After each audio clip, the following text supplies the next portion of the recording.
खाऊछु बे ନାଇଁ ମୁଁ କ୍ଷୀର ପିଇବି ए सांग अरे सांग मो कथा टिके रख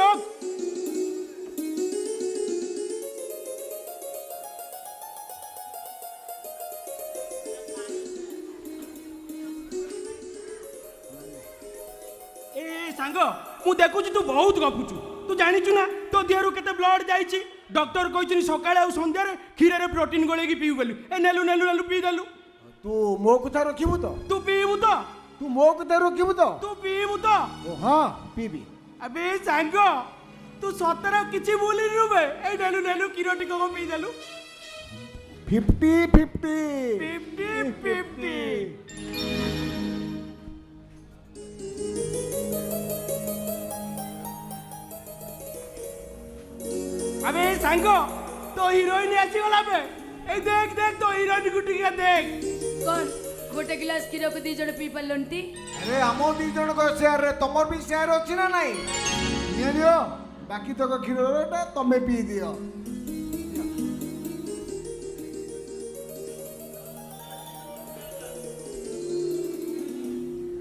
बस एते दिन पर एमिति गोटे सुजोग आछि चलो आमे सेही दिन को फेरी जिबा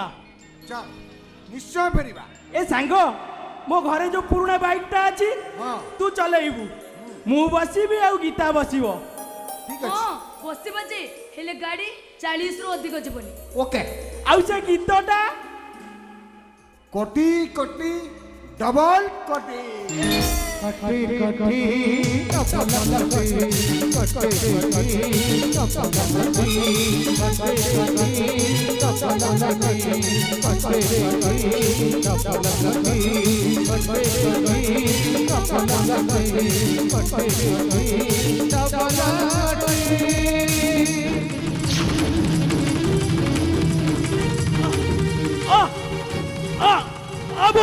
अब छाती कौन जाऊँ अब छाती ए सांगो मो छाती भीतर कौन जाऊँ ए कानू कानू कानू तो बाबूर कौन है कानू कानू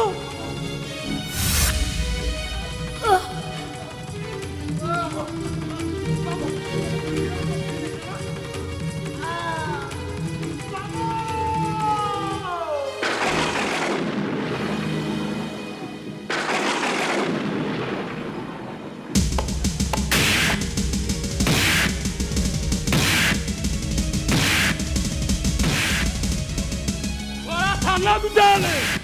थाना बिचाले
লম্বা টুপি রে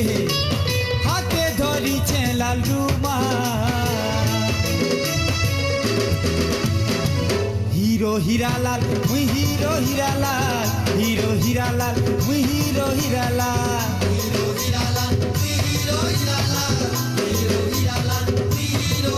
हाँ जेन बाटे मुई चाली गले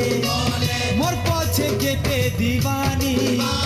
जेन बाटे मुई चाली गले रे मोर पछे जेते दीवानी गुलाबी फूल खागाल लाल टोटो लाले लाल हीरो हीरा लाल मुई हीरो हीरा लाल गुलाबी फूल खागाल